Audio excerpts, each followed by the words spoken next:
പാലക്കാട് ബസ്സിൽ കുഴഞ്ഞു വീണ യാത്രികയ്ക്ക് ബസ് ജീവനക്കാർ രക്ഷകരായി. പനിയെ തുടർന്ന് ആശുപത്രിയിലേക്ക് പോവുകയായിരുന്ന കുടുംബ സ്വദേശിനി ശാരദയാണ് ബസ്സിൽ കുഴഞ്ഞു വീണത്. ഡ്രൈവർ ഷാനവാസും കണ്ടക്ടർ ലിജിയും ചേർന്ന് ഉടൻ തന്നെ അവരെ ആശുപത്രിയിൽ എത്തിച്ച് ചികിത്സയ്ക്ക് വിധേയമാക്കി. നിഖിൽ പ്രമേഷ് പാലക്കാട് നിന്ന് വിവരങ്ങൾ നൽകുന്നു. നിഖിൽ, പറയൂ. Good morning. പാലക്കാട് നിന്ന് വളരെ കരുതൽ നിറഞ്ഞൊരു വാർത്ത പുറത്തു വരികയാണ്.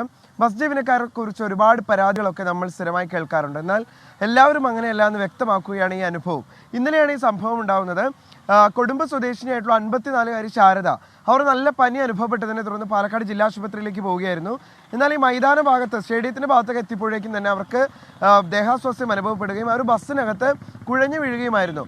ഒരു നിമിഷം പോലും ചിന്തിക്കാതെ ഈ ബസ്സിലെ കണ്ടക്ടർ ലിജിനും ഡ്രൈവർ ഷാനവാസും ചേർന്ന് യാത്രക്കാരുടെ കൂടി സഹായത്തിൽ ഇവരെ പാലക്കാട് ജില്ലാ ആശുപത്രിയിലേക്ക് എത്തിച്ച് ഇവർക്ക് മതിയായിട്ടുള്ള ചികിത്സ നൽകുകയായിരുന്നു. അവിടെ എത്തിയ ശേഷം അവർക്ക് ഈ ചികിത്സ ലഭിച്ചതോടുകൂടി ഇവർ ആരോഗ്യം വീണ്ടെടുക്കുകയും ഇവരുടെ ആരോഗ്യനില തൃപ്തികരമാവുകയും ചെയ്തു. തന്നെ ഇവിടെ എത്തിച്ച ആളുകളെ, ഈ ബസ്സിലെ ജീവനക്കാരുടെ പേരൊന്നും അറിയില്ലെങ്കിലും അവർ ആ സമയോചിതമായി ഇടപെടൽ നടത്തിയത് കൊണ്ടാണ് തനിക്കിങ്ങനെ ആരോഗ്യവതിയായി ഇരിക്കാൻ കഴിയുന്നതെന്നാണ് ശാരദ പറയുന്നത്. എന്തായാലും മനസ്സിന് അല്പം സന്തോഷം നൽകുന്ന, ഈ തെരഞ്ഞെടുപ്പ് തിരക്കുകൾക്കും ഏറെ വിവാദങ്ങൾക്കും ഒക്കെ ഇടയിൽ അല്പം സന്തോഷം നൽകുന്ന ഒരു വാർത്തയാണ് പാലക്കാട് നിന്ന് പുറത്തു വന്നത്. Thank you Nikhil Pramesh.